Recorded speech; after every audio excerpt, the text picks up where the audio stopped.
Salam Nusantara dari Sabang sampai Merauke, dari Medan sampai Pulau Rote.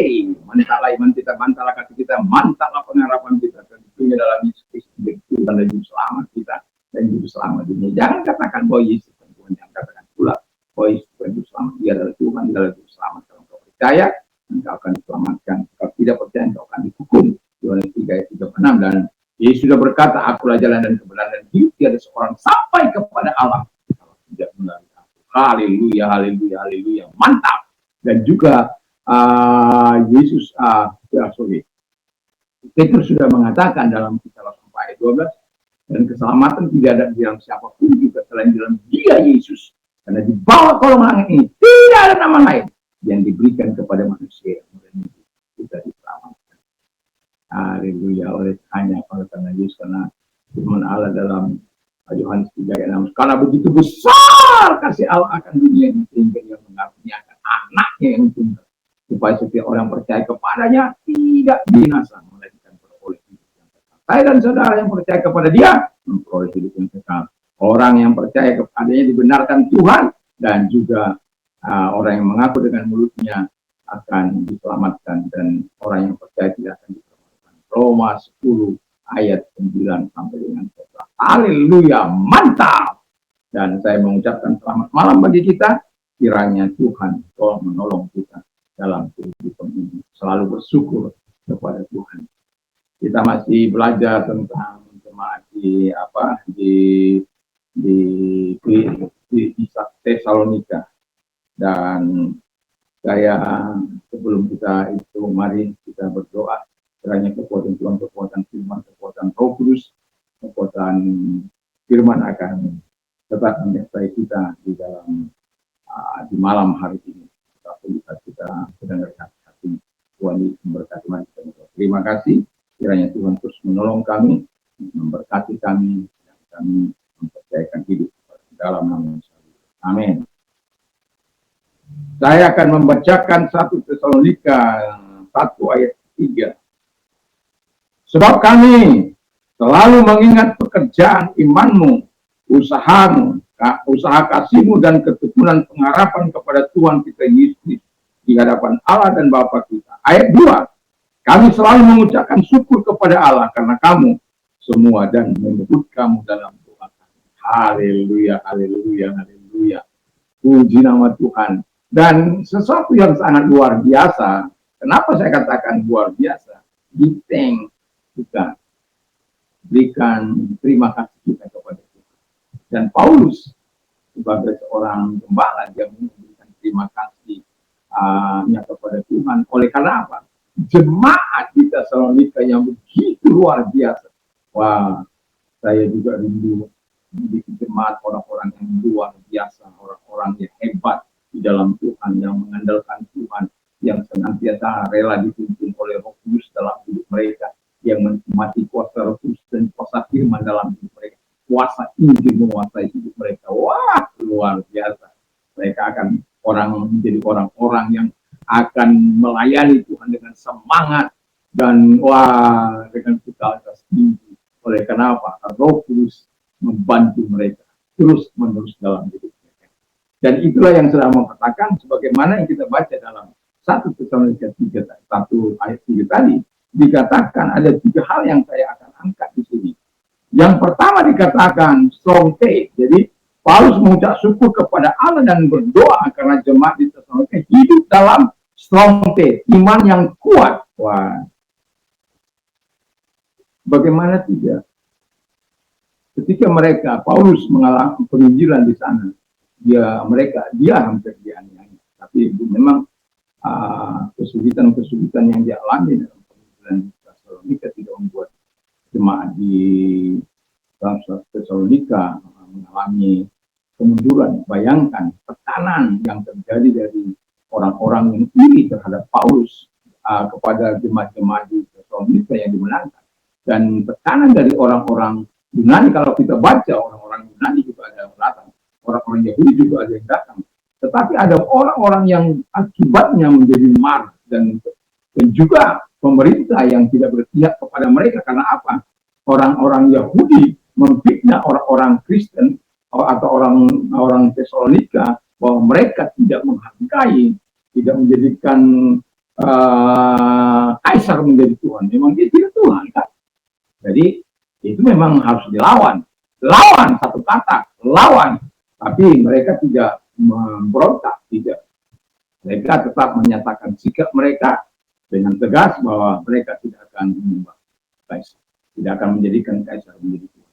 Dan itu akibatnya ada banyak orang yang mengalami penderitaan. Tapi yang mau saya katakan, mereka hidup dalam iman yang kuat. Itu sebabnya Paulus mengucapkan terima kasih. Ini Tesalonika ini kan ditulis dari Korintus. Jadi hanya sebuah surat yang disampaikan kepada jemaat setelah lawatannya itu. Dan dari hasil penginjilan itu mereka memiliki bukan iman abal-abal, tapi sungguh-sungguh hebat, luar biasa. Yang kedua kata firman Allah adalah, yang kedua, mereka jemaat di Tesalonika melakukan tindakan yang nyata, kasih yang nyata, kasih yang real, bukan hanya omon-omon. Ya, mereka betul-betul melakukan dalam ini. Apa yang bisa kita lakukan, kita lakukan, bukan hanya sekedar ya kita melakukan pelayanan ini, bukan hanya sekedar omon-omon. Saya suka melayani orang, orang kalau ada doa sekota pergi ke Lombok Utara, jauhnya kira-kira 50 kilo, pergi ke sana ke kota, dan ke mana itu namanya, ke ya kadang-kala 2 keliling Lombok. Wah, itu semua hal-hal yang sangat luar biasa. Itu dalam rangka menunjukkan kasih kita kepada semua orang, bukan omon-omon. Dan saya mengatakan itu bukan karena saya hebat, bukan.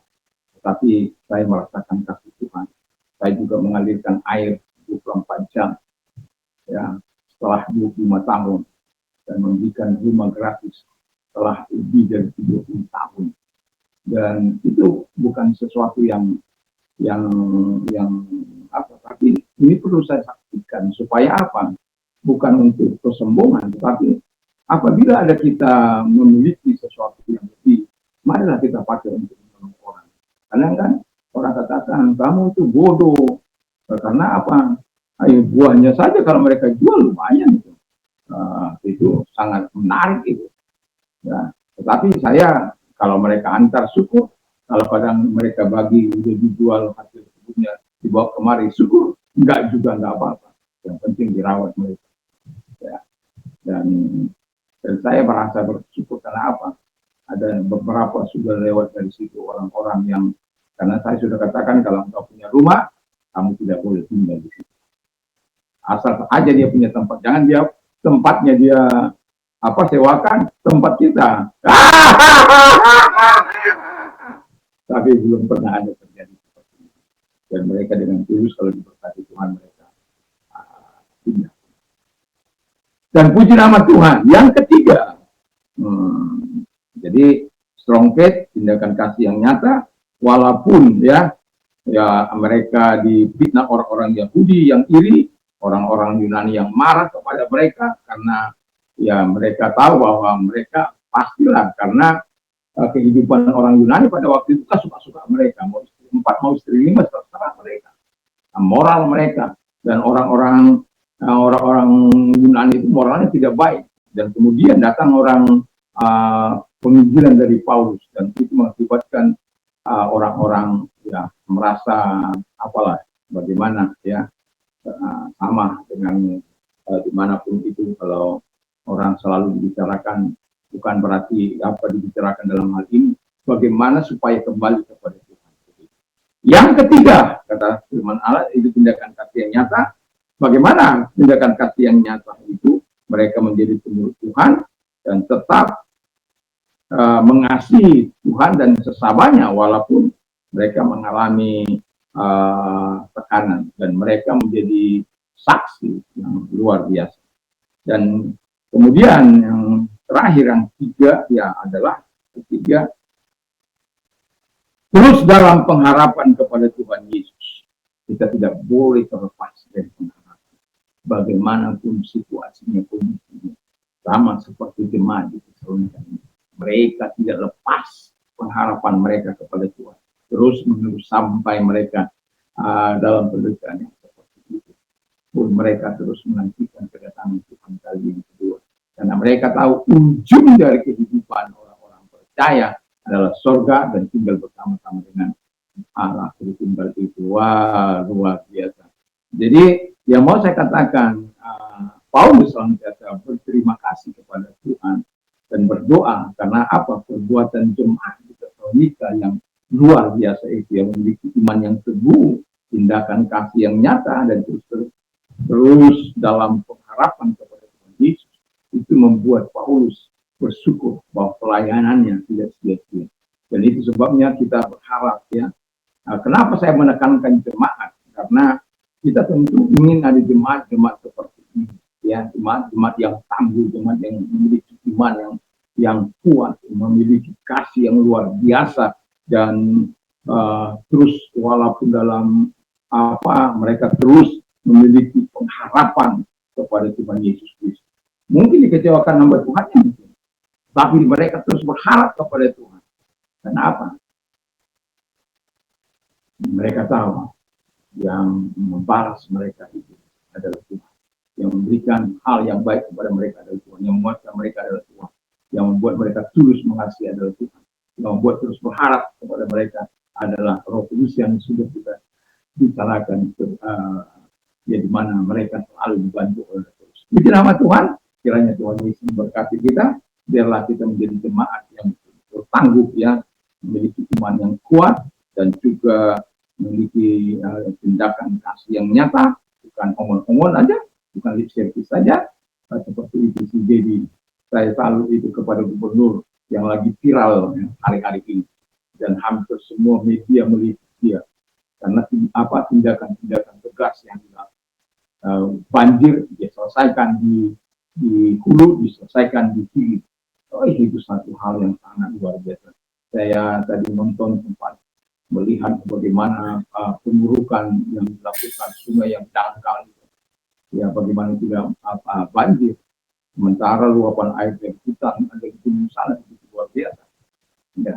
Dan kita berharap setelah penanganan yang begitu luar biasa dan rumah-rumah yang ada di bantaran sungai, saya baru tahu rupanya bantaran sungai itu tidak boleh ada rumah-rumah itu. Itu ya milik negara itu. Tapi kan kita lihat ada di bantaran sungai seringkali orang yang mempersempit ruang air bergerak. Tapi itu tidak diperbolehkan, itu dihajar oleh si ini. Makanya bilang sombong, arogan dan lain sebagainya.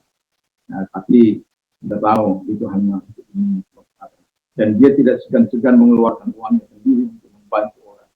Waktu puasa-puasa kita lihat bagaimana jam 3 pagi dia melakukan mencari orang yang betul-betul mengalami kesusahan, walaupun satu demi satu. Wah, itu sangat luar biasa. Karena apa? Untuk menjadi berkat bagi orang-orang yang susah. Dan itu sebabnya, mari sebagai jemaat Tuhan, mari kita meniru jemaat yang jemaat di Tesalonika, di mana Paulus senantiasa bersyukur buat apa yang Tuhan lakukan kepada mereka. Mari kita berdoa. Terima kasih Tuhan Bapa di surga buat segala kebaikan kepada jemaat Tesalonika. Di tengah-tengah kita tidak hadir dengan Paulus, Engkau mau hadir bersama dengan mereka. Roh Kudus senantiasa menguatkan mereka sehingga mereka memiliki iman yang teguh, kasih yang tulus dan pengharapan terus kepada Tuhan. Terima kasih. Dan kalau engkau dalam keadaan sakit apapun keadaannya, saya mau katakan kalau engkau mau didoakan, angkat tangan kepada Tuhan, arahkan kepada Tuhan, karena Tuhan tidak pernah mengenal jarak ruang waktu. Di setiap berubah kasihnya, kuasanya, dia akan bisa menyembuhkan engkau saat ini. Kalau engkau orang ini, arahkan tangan kepada Tuhan. Mari kita berdoa. Terima kasih Tuhan, lihat tangan yang diarahkan kepadamu, yang tolong mereka, karena engkau tidak mengenal jarak ruang waktu. Di dalam nama Yesus, segala sakit penyakit mereka engkau sembuhkan Bapa di surga. Dan Yesus menyembuhkan engkau, Yesus menolong engkau, Yesus memberikan yang terbaik dalam nama Yesus Kristus. Dan kalau engkau sedang mengalami masalah, kesulitan, penderitaan, ya kita sudah melihat keadaan bangsa tidak sedang baik-baik, tetapi percayalah akan selalu ada jalan keluar yang Tuhan berikan bagi kita. Walaupun mungkin tidak apa yang kita inginkan, tapi selalu Tuhan akan menolong kita. Mari kita berdoa. Kalau engkau mau dibantu doa, angkat kedua tanganmu, arahkan kepada Tuhan. Tuhan, lihat tangan-tangan yang diarahkan kepadamu, sebagaimana firman-Mu malam ini. Kami berharap kepadamu mau menolong mereka, Tuhan, dalam persoalan mereka, dalam masalah mereka, dalam penderitaan mereka. Dan kami berharap firman-Mu Engkau genapi kepada mereka, karena Engkau berkata, marilah kepada kamu itu yang berberat, aku akan memberikan kelegaan bagi legahkan mereka dengan menjawab persoalan-persoalan. Dan ketika mereka berdoa, katakan Engkau menjawab mereka. Lakukanlah itu Bapak Yesus. Dalam nama Yesus, pertolongan Tuhan datang dan Engkau akan menyelesaikan persoalan mereka dengan menjawab kebutuhan mereka. Di dalam nama Yesus kami berdoa. Haleluya. Amin. Selamat malam. Kiranya Tuhan Yesus menyatakan kasih dan kemurahannya kepada kita. Sehingga dalam istirahat kita, sebelum kita istirahat, mari kita berdoa terlebih dahulu dan bisa bersama dengan keluarga dan membaca firman Allah dan memperkatakan firman Allah, satu ayat yang bisa menjadi kekuatan bagi kita. Ingat bahwa firman itu akan mengubah hidup kita ketika kita melakukannya dengan taat apa yang dikatakan oleh Tuhan. Yesus memberkati.